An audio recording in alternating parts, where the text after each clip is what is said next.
Hello students, कैसे हो? Hopefully आप सभी लोग ठीक हो गए। मैं हूं लखविंदर और आपका मेरे यूट्यूब चैनल पर स्वागत है। आज हम बात करेंगे MCQs of third chapter, class 10th के थर्ड चैप्टर के एमसीक्यूज की। तो टाइम वेस्ट किए बिना मैं आपको ले चलता हूं बोर्ड की तरफ। तो मेरी एक गुजारिश है कि जिन बच्चों ने इसकी बेसिक की वीडियो नहीं देखी तो प्लीज़ आप पहले उस वीडियो के ऊपर जाए। मैं डिस्क्रिप्शन में लिंक भी डाल दूंगा, उसके बाद फिर इस पर आना, क्योंकि फिर ये पता नहीं चलेगा आपको। ठीक है ना? तो पहला क्वेश्चन है कि the pair of linear equations this one is said to be inconsistent if. तो ये बोल रहा है कि दो लाइनें दी हुई हैं, दो लाइनें इनकंसिस्टेंट कब होती हैं? तो एक ही केस होता है, हमने बेसिक में भी डिस्कस किया था। कौन सा होता है? जब हमारे पास पहले रेशो और दूसरी रेशो सेम आ जाए और तीसरी रेशो उसके इक्वल ना आए। तो राइट आंसर इज, हम टिक कर देते हैं बी को। फिर बोलता है कि graphically the pair of linear equation this one represent two lines which are intersect करेंगे, पैरेलल होंगी, intersect at 2 points, none of these. मैंने नन ही लिख दिया। ठीक है, तो ये पूछ रहा है कि ग्राफ में अगर हम इन दो लाइनों को ड्रॉ करें तो ये क्या होंगी? इंटरसेक्ट करेंगे या पैरेलल होगी या नन होगी? क्या होगी? देखो, जब हम कोई भी ये लाइन है, इस लाइन की अगर रेशो को देखें तो रेशो को नहीं, मैं ना एक और फंडा बताता हूँ आपको। इसको तो मैं ऐसे लिख लिया, इसको लिख लेते हैं कि इसमें से कॉमन निकाल लो 3, ये हो जाएगा 7x माइनस वाई 10। 3 को मैं से डिवाइड कर सकता हूं, तो इसको लिख लेता हूं, मैं ब्लू मार्कर से लिखता हूं कि 7x माइनस वाई और 10 डिवाइड बाय 3, ऐसे लिख सकता हूं।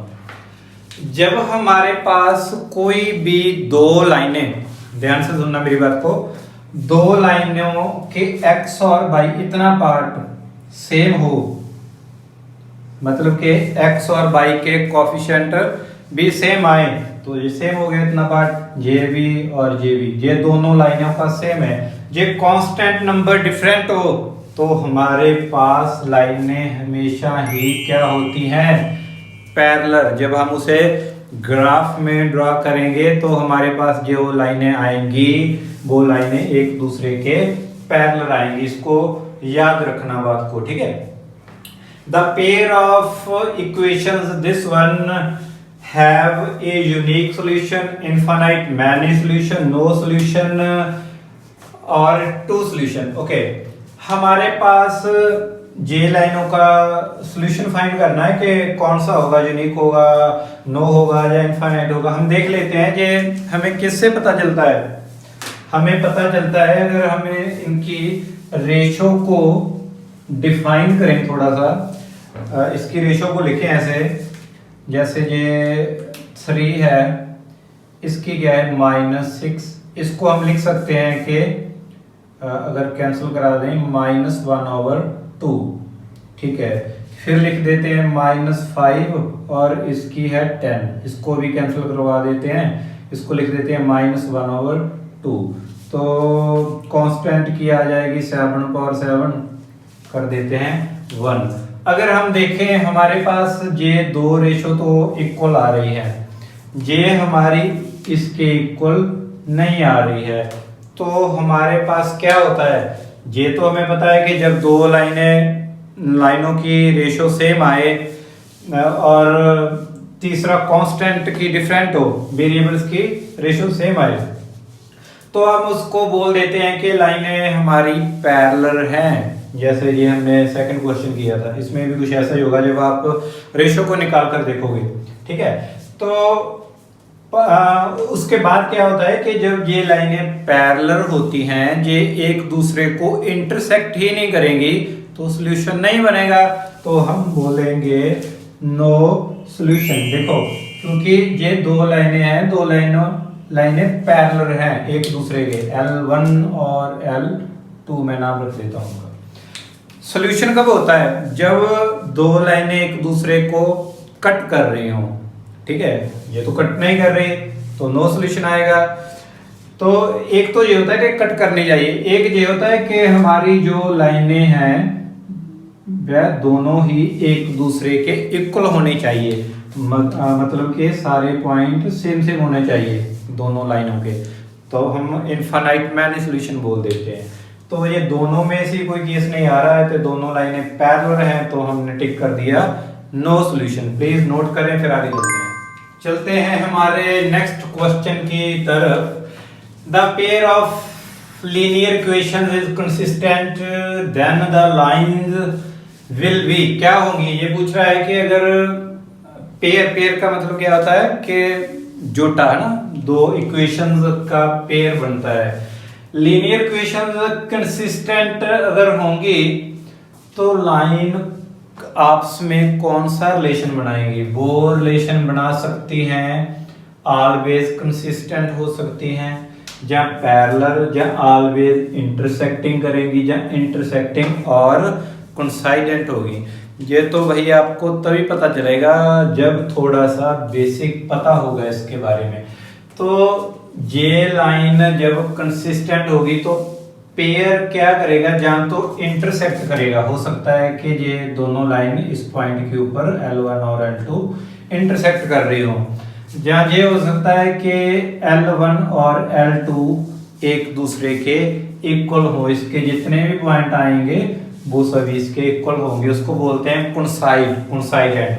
तो इंटरसेक्ट और कोइंसाइडेंट ये दोनों ही आंसर हो सकते हैं, ऑलवेज कोइंसाइडेंट, ऑलवेज इंटरसेक्ट। तो डी ऑप्शन में ये दोनों ही दिए हुए हैं कि इंटरसेक्ट भी हो सकती हैं और कोइंसाइडेंट भी हो सकती हैं, ठीक है। फिफ्थ क्वेश्चन चलते हैं। The pair of equations, this one graphically represents line which are, okay. देखो, जब हम कोई सॉल्यूशन फाइंड करते हैं, जहां पर मैं ड्रॉ कर लेता हूं, इधर भी इसको लिख लेता हूं। लाइन हमारी दोनों लाइन इस पॉइंट पर इंटरसेक्ट हो रही थी, ये क्या है? हमारा सॉल्यूशन है।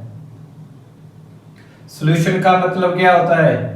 x और y की वैल्यू, तो इसने तो दे ही रखी है, x की वैल्यू -2, y की वैल्यू -3। तो हमारा इंटरसेक्टिंग पॉइंट आएगा जो वो आएगा -2 और -3। सो राइट आंसर इज बी। इसमें हमारी x की वैल्यू -2 है और y की वैल्यू -3 है। नेक्स्ट पर चलते हैं। For what value of k, important question है, हो सकता है मे भी ऐसा आपको देखने को मिले एग्जाम में। एक इक्वेशन ये दी है और एक ये दी है, और उसने बोला है रिप्रेजेंट कोइंसाइडेंट लाइंस। अब आपको रिमेंबर करना होगा कि लाइनें कोइंसाइडेंट कब होती हैं। लाइनें कोइंसाइड तब करती हैं जब हम लिख लेते हैं कि उसकी रेशो को मैं ब्लू मार्कर से लिख देता हूं। जब हमारी लाइनें A1 A2 B1 B2 और C1 C2 ये तीनों की रेशो हमारी इक्वल आ जाए, तो हम लिखकर देखते हैं पहले क्या आता है हमारा। तो जब हम लिखेंगे, इधर यहाँ पे लिख देता हूं मैं, 2/3 इज इक्वल टू -3/k 10/15। इसको अगर मैं कैंसिल करूं तो 2/3 ही आ जाएगा। इसने देखो, क्योंकि पहले ही बोल दिया था कि जो लाइनें हैं वो कोइंसाइडेंट हैं, तो रेशो तो इक्वल ही आने वाली थी, तो रेशो को मैंने इक्वल ही लिया।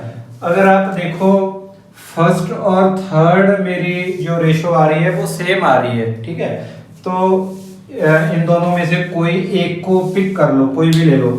तो इसको जब मैं सॉल्व करूंगा तो सॉल्व ऐसे करूंगा, k को मैं इस साइड ले आता हूं,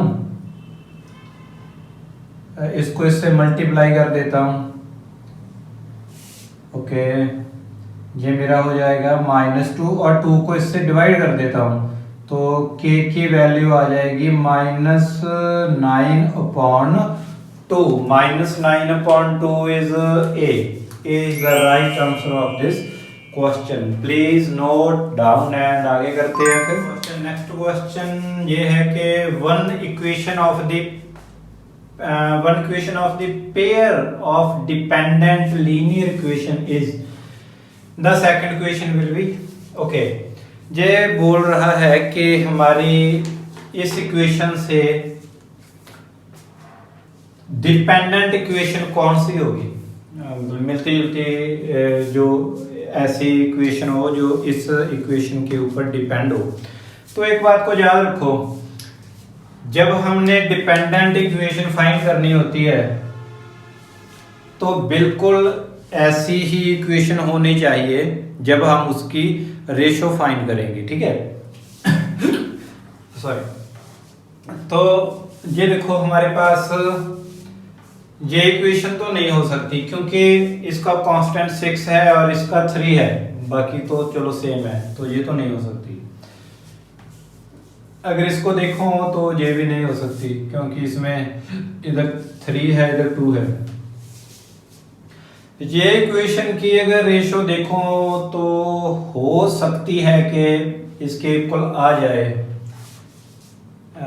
और इसकी भी हो सकती है ना 10, और पहले उसकी देखते हैं। देखो हम लिख लेते हैं कि अगर 2 over -10, 5 over -25, 3 over -15 होगा मेरे पास, क्योंकि ये दूसरी साइड जाएगा तो माइनस हो जाएगा ना, क्योंकि इधर मेरा पहले ही लिखा हुआ है, इसका थोड़ा ध्यान में रखना। तो आंसर मेरा आ जाएगा -1/5, -1/5, -1/5। ये तो मेरा ठीक आ रहा है, ये तो हो सकती है, ये हो सकती है। 2/5, 3/5 ये भी यार हो सकती है क्योंकि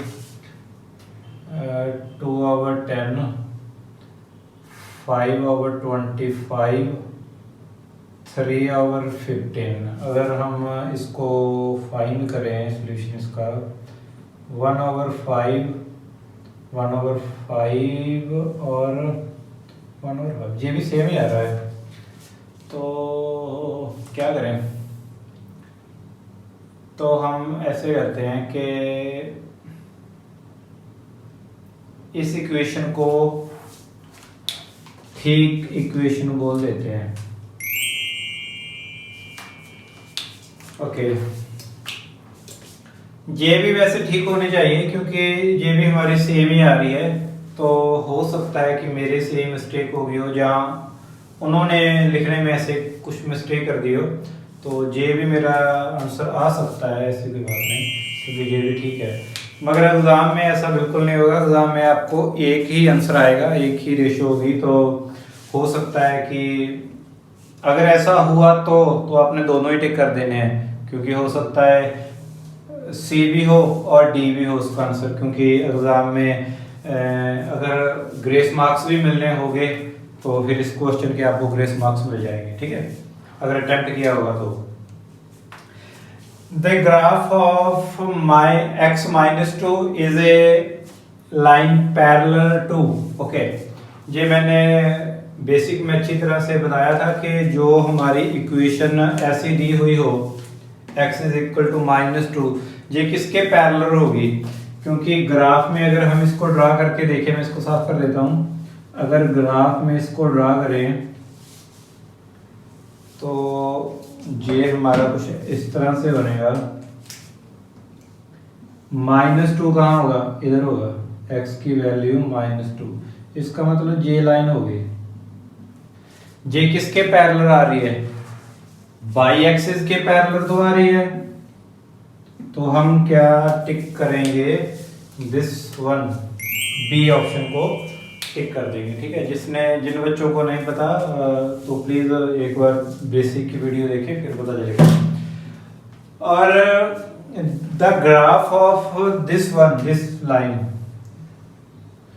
y is equal to 4x, y is equal to 4x की जो लाइन है ये पैरेलल टू x एक्सिस होगी या पैरेलल टू y एक्सिस होगी या परपेंडिकुलर होगी या फिर पासिंग थ्रू द ओरिजिन होगी।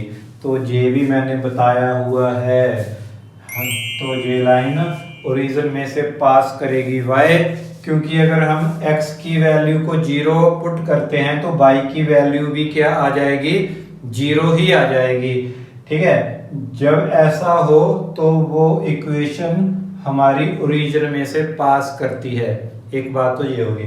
दूसरी बात मैंने बताई थी कि इस लाइन में कोई भी कांस्टेंट नंबर नहीं होगा, मतलब +1 +2 -1 ऐसा नाल नहीं लिखा होगा इसके। जिस लाइन के साथ ये नहीं लिखा होता वो ओरिजिन में से ही पास करती है। 10th में ये बोल रहा है कि 2 questions in 2 variables taken together are called, okay। जब हम ये वैसे प्रोबेबिलिटी में भी काफी बार आएगा ऐसा, तो वो भी देखेंगे। जब दो इक्वेशंस को एक साथ ही लिया गया हो तो हम उसको बोलते हैं सिमल्टेनियसली। ये याद रखना, ये प्रोबेबिलिटी में भी आएगा। ठीक है, तो जब ये दो इक्वेशंस को एक साथ में ही लें तो उसको सिमल्टेनियसली बोलते हैं। ठीक, the graph of equation this one is vertical, straight, horizontal या नन। इस इक्वेशन का ग्राफ क्या बनेगा, मैंने बेसिक में बताया था कि अगर वर्टिकल का मीनिंग क्या होता है, वर्टिकल का मीनिंग ये होता है कि जो स्ट्रेट लाइन हो, जैसे ये वाली लाइन हो या ये वाली लाइन हो, कोई भी एक स्ट्रेट लाइन बन जाए पैरेलल टू y एक्सिस, ये तो नहीं हो सकती। तो स्ट्रेट लाइन कब बनती है, जब हमारे पास कोई x की वैल्यू दी हो, जब x की वैल्यू कोई भी दी हो, एक सम हमने पहले किया था ऐसा, तो उसको वर्टिकल लाइन बोल देते हैं। तो इधर तो y की वैल्यू भी है, y का कोएफिशिएंट 5 है, अगर x की 0 पुट करेंगे तो y की वैल्यू भी आ जाएगी। ठीक है, तो x और y जब दोनों हमारे पास हों तो हमारे पास जे एक स्ट्रेट लाइन ही बनती है, मतलब कि x की पावर भी 1 हो, y की पावर भी 1 हो, मतलब लीनियर इक्वेशन दी हो तो लीनियर इक्वेशन में ऐसे स्ट्रेट लाइन ही निकल कर आती है। ठीक है, हॉरिजॉन्टल भी नहीं हो सकती। हॉरिजॉन्टल का मीनिंग है ये कि x एक्सिस के पैरेलल ऐसे कोई लाइन हो दी हो। ऐसे तो लाइन तब ही दी होगी जब इस ये वाली y की वैल्यू दी हो हमें। ठीक है, तो B is the right answer. ये क्वेश्चन काफी इंटरेस्टिंग है और इम्पोर्टेंट भी है। वैसे तो मैं ये सभी इम्पोर्टेंट है मगर ये अच्छा क्वेश्चन है। The father's age is 6 time his son's age. पहले तो इतना समझो कि जो फादर है उसकी एज 6 टाइम है अपने बेटे की एज से। मैं इसको साफ कर देता हूं इसको समझाने के लिए। ठीक है, जिन बच्चों ने नोट करना है वो एक बार पॉज करके फिर नोट कर लें प्लीज। ये देखो, इसने बोला है कि हम वैसे अब सभी वो प्रोसेस नहीं करेंगे जो सब्जेक्टिव में करते हैं। ठीक है, वो नहीं, मैं शॉर्टकट ही लिखूंगा थोड़ा सा। तो हमें पता है कि यार जो फादर होगा वो ऑब्वियस है कि बड़ा ही होगा अपने सन की एज से। ये याद रखना है, याद के रखना, ये तो पता ही है आपको भी। ओके, उसने बोला है कि ये 6 टाइम बड़ा है। ओके, इसका मतलब जे अगर x है, ये 6x हो गया। फिर उसने बोला है कि 4 ईयर हेंस, जहां से 4 ईयर आगे, अगर हम 4 ईयर आगे चलें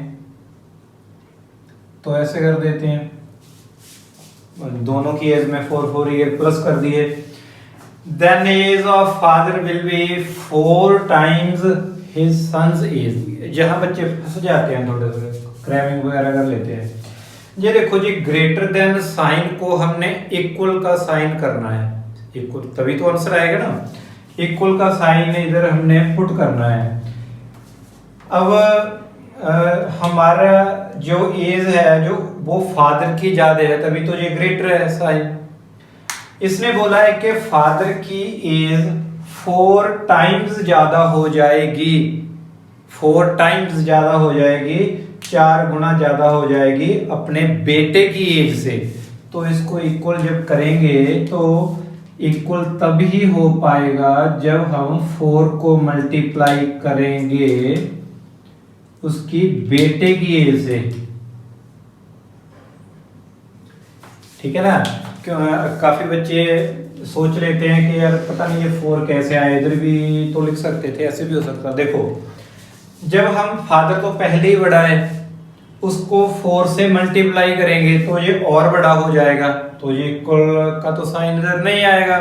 अगर ग्रेटर देन के साइन को इक्वल के साइन में कन्वर्ट करना है तो जो 4 टाइम है वो बेटे की एज से मल्टीप्लाई होगा, तभी तो ये एक दूसरे के इक्वल आ सकेंगे। इसको सॉल्व कर लेते हैं। इसको सॉल्व करेंगे 6x plus 4 4x plus 16, sorry this one is 16, 6x minus 4x 16 minus 4 and here we get 2x and 12 I think so, yeah 6 आ गई x की वैल्यू।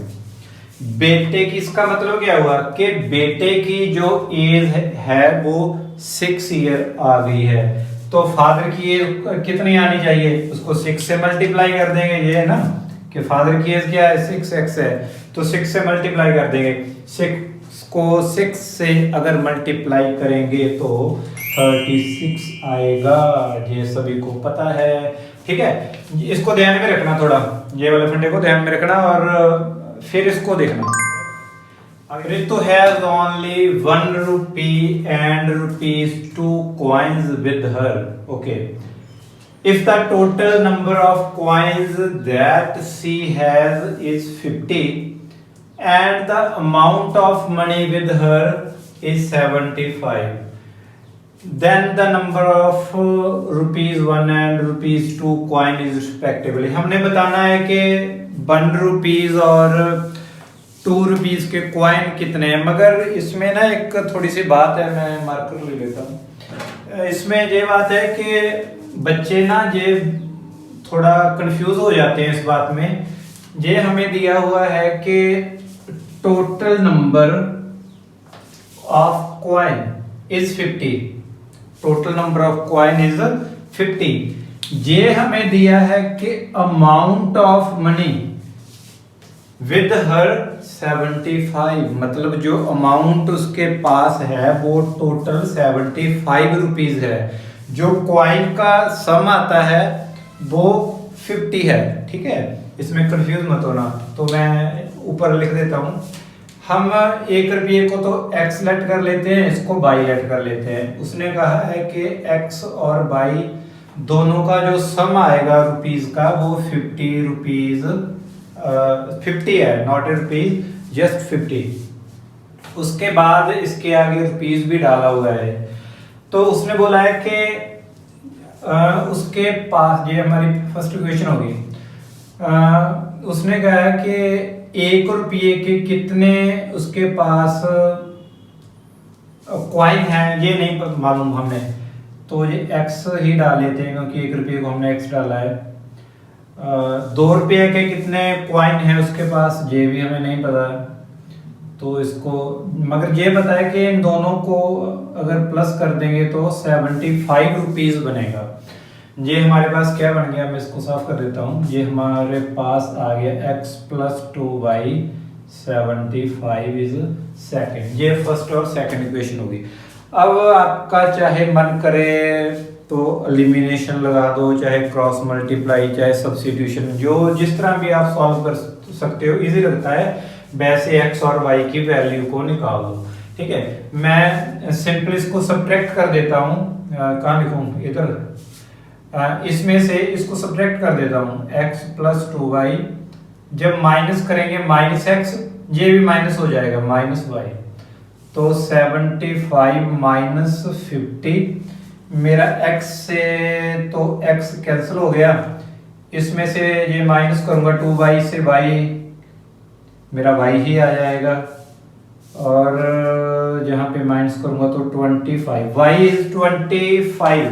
कौन सा आंसर हो सकता है मेरा y 25? ये देखो इधर 15 आ रहा है, इधर 5 आ रहा है, इधर 10 आ रहा है, ये तो हो नहीं सकता। तो एक केस ही है हमारा 25 वाला, तो यही मेरा आंसर होगा कि x की वैल्यू भी 25 आएगी। आप कंफर्म भी कर सकते हो, अगर मैं y की वैल्यू को यहाँ पर पुट करूं 25, तो इधर जाके माइनस हो जाएगा। 50 में से 25 को माइनस किया तो हमारे पास 25 ही आएगा। Okay, right answer is B. उसके बाद है in mathematics exam 1 mark is awarded for each correct answer will 1/2 marks is detected, या डिड्यूस भी बोल सकते हो, for every wrong answer. Okay, detected, okay, उसने बोला है कि हाफ मार्क्स हमारा कट हो जाता है अगर हम रॉन्ग क्वेश्चन कर देते हो, इसको नेगेटिव मार्किंग बोलते हैं। हमारे तो एग्जाम में ऐसा नहीं आएगा, तो मतलब ऐसा नहीं क्वेश्चन नहीं आएगा, क्वेश्चन तो आएगा, नेगेटिव मार्किंग नहीं होगी, ठीक है। तो जो राइट आंसर होगा उसको मार्क्स मिलेगा उसका। Rohit answered 120 questions and get 90 marks. कोई रोहित नाम का बच्चा है, उसने 120 क्वेश्चन अटेम्प्ट किए और उसके जो मार्क्स आए वो 90 मार्क्स आए। देखो इसको कैसे करेंगे, मैं इसको साफ कर देता हूँ थोड़ा ऊपर को। हमारे पास हम लिखेंगे जो क्वेश्चन को ठीक करता है उसको 1 मार्क्स मिलता है, जो रॉन्ग करता है उसका डिटेक्ट हो जाता है 1/2 हाफ। ओके, हम बोल लेते हैं कि वो x ठीक करता है, लेट कर लेते हैं x भी करेक्ट आंसर करता है, x भी करेक्ट। देखो वो गलत और ठीक दोनों सम को मिलाकर अटेम्प्ट करता है 120 क्वेश्चंस। तो हम कैसे निकालेंगे, हम लिखेंगे राइट को जब करेक्ट लिख लो, करेक्ट प्लस रॉन्ग 120, ठीक है। तो करेक्ट तो हमने x मान लिया, x इधर जाके हमारा माइनस का हो जाएगा, है ना। तो रॉन्ग क्वेश्चन उसने कितने अटेम्प्ट किए, रॉन्ग 120 माइनस x, इतने क्वेश्चन उसने रॉन्ग किए। तो उसने जो टोटल नंबर थे वो 90 प्राप्त किए। ओके, हमें पता है कि जब हम ठीक क्वेश्चन में से गलत क्वेश्चन को के मार्क्स को रिड्यूस कर देंगे, कम कर देंगे, तो हमारे पास 90 मार्क्स आएंगे इसके। जो ठीक क्वेश्चंस हैं उसमें से रॉन्ग क्वेश्चन को निकाल दिया, ऐसे भी बोल सकते हो। ठीक क्वेश्चन उसने कितने किए, x उसने ठीक किए, उसको कितना मार्क्स मिले, 1 मार्क्स मिला। ओके, इसमें से राइट में से जो उसने गलत क्या किए 120 माइनस x, इसका कितने नंबर उसने कट करवाया अपने 1/2, इसको 1/2 से मल्टीप्लाई कर देते हैं।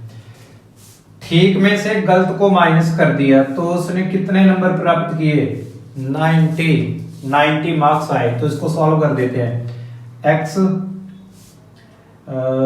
जहां पर 120 x डिवाइड बाय 2 90, यहाँ पे मैं 1 डाल लेता हूँ, एलसीएम लेता हूँ इसका, तो ये आता है 2x माइनस 120 और प्लस हो जाएगा, ये माइनस है ना, इसको क्या कर देगा प्लस, तो इधर 2 आएगा, इधर मेरा 90 आ गया। तो 2x plus x is 3x minus 120, ये 2 को मैं इधर मल्टीप्लाई कर देता हूँ, 180 हो गया। तो ये हमारा आ गया 180 में से प्लस करेंगे 120 को प्लस कर देते हैं, तो ये हमारा बन गया 300। 300 को 3 से डिवाइड कर देते हैं तो हमारा x निकल कर आता है 100। 100 क्या उसने जो करेक्ट किए वो ये पूछ रहा था कि how many question did he answered correctly, तो हम लिखेंगे 100 इज द करेक्ट आंसर। उसने 100 क्वेश्चंस ने जो ठीक किए। तो एक बार प्लीज देखें से फिर आगे करते हैं। तो चलते हैं हमारे नेक्स्ट क्वेश्चन की तरफ। The angle of cyclic quadrilateral ABCD are this one, ये राइट किए हुए हैं। Find the value of x and y। देखो ये साइक्लिक क्वाड्रिलेटर होता है जो सर्कल के अंदर बना होता है। जैसे कि मैं यहाँ पर ड्रॉ कर देता हूँ, ये सर्कल हो गया और ये हमारा एक क्वाड्रिलेटर है। क्वाड्रिलेटर मीनिंग जिसकी 4 साइड्स हमें दी हों उसे क्वाड्रिलेटर बोलते हैं ना, आपको पता होगा A B C और D। तो हम क्या करते हैं कि इसके डायगोनल्स का जो सम आता है A और C, B और D का, ये 180 आता है। A और C, B और D 180, ठीक है। तो मैं इसको सॉल्व कर लेता हूँ। क्या आता है मेरे पास, A को मैं C से प्लस कर देता हूँ, मैं डायरेक्ट ही प्लस कर देता हूँ। 6x और एक x ये आ जाएगा 7x प्लस y और एक ये 10 रह गया मेरे पास, ये होगा 180 के इक्वल। 10 को मैं दूसरी साइड ले जाऊंगा, 7x y ये मेरा माइनस हो जाएगा। तो ये फर्स्ट इक्वेशन होगी। मैं जल्दी से ये थोड़ा थोड़ा शॉर्टकट कर रहा हूँ, इसको ध्यान में रखना, ठीक है। b और d को अगर प्लस करेंगे तो 5x तो अकेला ही है मेरे पास, 5x प्लस 3y माइनस 10 ये 180 के आ जाएगा। ये इक्वेशन बन गई 5x 3y और 190 ये सेकंड, क्योंकि ये उधर जाकर प्लस हो जाएगा। ये मेरी दोनों इक्वेशन बन गई, ठीक है। अगर मैं ऐसे करूं कि इधर y है इधर 3y है, इसको 3y बना लूं। इसको 3y बनाने के लिए मुझे 3 से मल्टीप्लाई करना पड़ेगा इक्वेशन को दोनों तरफ। तो मैं इसको 3 से मल्टीप्लाई करता हूं। मैं लिख लेता हूं इधर 3 से मल्टीप्लाई करूंगा 21 3y और 17 ठीक है। इसको लिख लेता हूँ इसके नीचे 5x 3y 190। ये मेरा 3y सेम आ गया। मैं इसके साइन चेंज कर लेता हूँ क्योंकि कैंसिल करवाने के लिए मुझे सेम साइन नहीं चाहिए, ऑपोजिट साइन चाहिए। इसको माइनस लिख लेता हूँ, मगर मुझे सभी के साइन चेंज करने पड़ेंगे तभी तो फिर आंसर आएगा ना। 3y को मैं कैंसिल कर देता हूँ, इधर मेरा आ जाएगा 16x इज इक्वल टू 0। ये रह जाएगा इधर 4 से सॉरी 11 320। ओके, अगर मैं इसको इससे डिवाइड कर दूं तो मेरे पास आ जाएगा 20। x मेरा 20 डिग्री आना चाहिए। तो मैं x को देख लेता हूँ, इधर आ रहा है, इधर नहीं आ रहा है, इधर भी नहीं आ रहा है, इधर भी नहीं आ रहा है। तो y निकालने की मुझे जरूरत ही नहीं पड़ी, x के साथ ही मेरा काम चल गया। x मेरा 20 डिग्री आ रहा है और y मेरा 30 डिग्री आ रहा है। अगर आपने ये सॉल्व भी करना है तो x की वैल्यू किसी भी इक्वेशन में पुट कर दीजिए, y की वैल्यू आपके पास आ जाएगी, वो इतनी आएगी अगर आपने चेक करना है तो, ठीक है। उसके बाद दिया था कि ए shopkeeper gives books on rent for reading. पढ़ने के लिए एक दुकानदार है, वो बुक्स को किराए पर देता है, रेंट पर देता है। शी मतलब वो एक लड़की है जो दुकान चलाती है। She takes a fixed charges for the first 2 days. Okay, पहले 2 डेज के लिए वो अपना चार्जेस फिक्स रखती है। मान लो कि मैं 5 रुपये लूँगी अगर 2 दिन बुक को रखा तो। उसके बाद an additional charge for each day thereafter, उसके बाद एक्स्ट्रा चार्ज लगेगा जितना दिन भी वो बुक को अपने पास रखता है, ठीक है। Seema paid 22 for a book kept for 6 days. कोई सीमा नाम की लड़की है, उसने 22 रुपीज पे किए और बुक को 6 डेज रखा, ओके। वेल सिमरन पेड, एक और लड़की है उसका नाम सिमरन है, Simran paid 16 rupees for the book for 4 days, okay. उसने कोई बुक कैरी की और 4 डेज की उसने जो रुपीज थे वो 16 पे किए। Find the fix charges, sorry then charges for each extra day is, extra day के कितने चार्जेस पड़ते हैं हमने ये बताना है, ओके। देखते हैं, इसको मैं साफ कर देता हूं थोड़ा पहले को, फिर ज्यादा कुछ लिखा जाएगा ऐसे समझने नहीं लगेगा आपको, ओके। इसको भी कैंसिल कर देते हैं, सॉल्व कर देते हैं, ओके। ये रह गया। तो वो फिक्स डे के तो 2 डे फिक्स कर लेती है, फर्स्ट 2 डे। सीमा हमारे वो 6 डे बुक को कोई बुक रखती है, ओके। हम लेट कर लेते हैं 2 डेज को x, टोटल 6 डे रखती है, तो पीछे हमारे बच गए 4 डेज। 4 डेज को बाई लिख लेते हैं कि उसने जो चार्जेस पे किया, एक्स्ट्रा डे का पे किया। एक्स्ट्रा डे कितने हुए? 4 दिन ही हुए, फिर एक्स्ट्रा क्योंकि 2 डेज को तो हमने एक्स लेट कर लिया है, इधर लिख लो कि 2 डेज, समझाने के लिए 2 डेज। 2 डेज ए हो गया और 4 डेज ए हो गए, 4 डेज। उसने पे किए 22 रुपीज, ओके। उसने पे किए 22 रुपीज और सिमरन ने पे किए 16 रुपीज और उसने बुक को कितने दिन रखा? 4 डेज रखा। 4 डेज में से 2 डेज तो उसके फिक्स ही हैं, तो 2 डेज एक्स्ट्रा उसने बुक को रखा, ओके। इसकी भी मैं, क्योंकि ये सेम आ रहा है एक्स, मैं साइन चेंज कर देता हूँ, ऐसे ही मैं माइनस कर देता हूँ। चाहे आप एक दूसरी से माइनस करा लो तो तब भी सेम बात ही है। तो x को मैं कैंसिल करवा देता हूँ, ये मेरे पास आ जाएगा 2 and here we get 8 I think so, नहीं sorry this one is wrong, 6 4 + 2, y is 3। मतलब के उसने जो एक्स्ट्रा चार्ज पे किए, एक्स्ट्रा डे के लिए चार्ज पे करने किए या करने थे, 3 रुपीज पर डे के हिसाब से वो एक्स्ट्रा चार्ज लेती थी, ये बोल सकते हैं। So right answer is C, इसको नोट करेंगे। नेक्स्ट क्वेश्चन देख लेते हैं। The angle of a triangle are this one.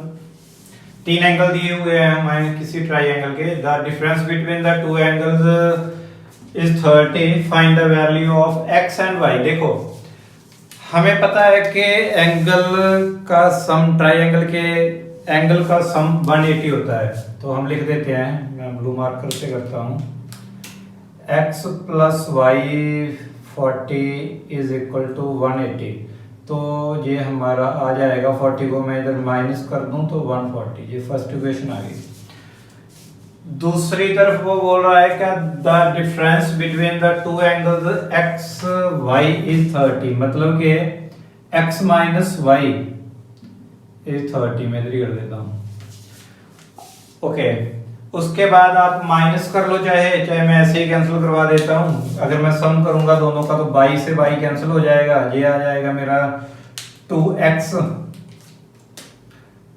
2x और इधर आ जाएगा 170। तो मैं इसको अगर 170 को 2 से डिवाइड करूं तो मेरे पास पहले आएगा 85 आ जाएगा। तो x इज 85, 85 इसमें ही आ रहा है, इसमें भी नहीं, इसमें भी। तो मेरा राइट आंसर इज ए। मुझे दूसरा निकालने की जरूरत ही नहीं पड़ी, वो 55 आएगा। आप भी ऐसे टाइम को थोड़ा सेव कर सकते हो, ठीक है। अगर आपने एक्यूरेट निकालना होगा तो x की वैल्यू को इसमें पुट करो, पुट करके इधर माइनस कर दो। 140 में से 85 को माइनस करेंगे तो 55 ही आएगा, ठीक है। तब भी आ जाएगा हमारा, ठीक है। देखते हैं हमारे नेक्स्ट क्वेश्चन। नेक्स्ट क्वेश्चन में है if the system of equations this one has infinite many solution. Infinite many solution कब होंगे? जब हमारे पास तीनों की रेशो इक्वल आ जाएगी तभी होते हैं ना। A1 A2 B1 B2 is equal to C1 C2, तब हमारे पास इनफाइनाइट मैनी सॉल्यूशन होते हैं। तो इसको एक बार देख लेते हैं करके। जैसे 2 डिवाइड बाय 2a, x के मैं कोफिशिएंट लिख रहा हूँ, y के कोफिशिएंट 3, इसकी तरफ a और b है, 7 और 28 है। ओके, मैं अगर इसको कैंसिल करूं तो ये 1/a हो जाएगा, ये इतना ही रहेगा हमारे पास, ये हो जाएगा 1/4। सच बता रहे। तो मैं ऐसे करता हूं, सॉल्व करने के लिए ए बी निकालना है मुझे, बी भी आ रहा है मेरे आंसर में। तो मैं फर्स्ट और सेकंड को ले लेता हूं एक बार, फर्स्ट और सेकंड को सॉल्व करता हूं। ओके, अगर मैं फर्स्ट और सेकंड को सॉल्व करूं, इसको मैं रेसिप्रोकल कर लूं, मतलब कि इस साइड को भी उल्टा करके लिख दूं, इस साइड को भी उल्टा करके लिख दूं, तो मेरे पास आ जाएगा 3a प्लस b। a को मैं इस साइड लेकर जाऊंगा तो मेरा माइनस हो जाएगा 2ab, ये मेरा रिलेशन बन गया। b की जो मेरी वैल्यू आ रही है वो 2a के इक्वल आ रही है, सो राइट आंसर इज b। ठीक है जी, इसको देखो। अगर आपका कोई और भी क्वेश्चन या क्वेरी इसके अलावा है तो प्लीज़ मुझे कमेंट सेक्शन में बताएं, मैं आपकी हेल्प करने की कोशिश करूंगा कि नेक्स्ट जो हमारी वीडियो होगी केस स्टडी के ऊपर, उसमें आपकी प्रॉब्लम को सॉल्व किया जाएगा। तो देखते रहें, अपने दोस्तों के साथ भी शेयर करें इसको, तो क्योंकि वो भी इसका फ़ायदा ले सकें थोड़ा, ठीक है। तो फिर देखते रहें, लाइक करें, शेयर करें, सब्सक्राइब भी करें हमारे चैनल को। तो मिलते हैं नेक्स्ट वीडियो जो केस स्टडी के ऊपर होगी, तब तक के लिए थैंक यू।